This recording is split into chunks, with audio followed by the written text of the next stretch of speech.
నమస్తే అందరికీ. ఐఎమ్ చంద్రశేఖర్. మంచివాడైనా చెడ్డవాడైనా పుట్టిన తర్వాత మంచివాడ చెడ్డవాడ అని తల్లి చూడదు.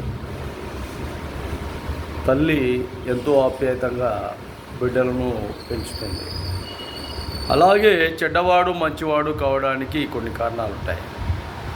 ఒకటి, పెరిగే వాతావరణాన్ని బట్టి, తిరిగే సావాసాన్ని బట్టి,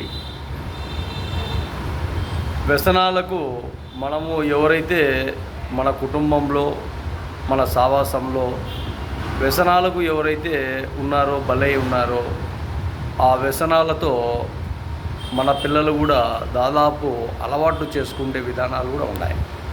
కాబట్టి కుటుంబ విధానాల్లోనే ముందు జాగ్రత్తగా ఉండాలి.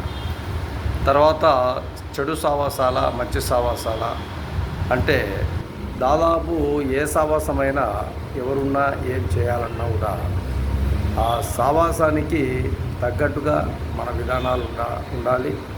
ఆ విధానాలతోనే ముందుకు వెళ్ళాలి. కాబట్టి ప్రజలు, యువత ఎవరైనా కానీ జాగ్రత్తగా ఉండాలని తెలియజేస్తాను.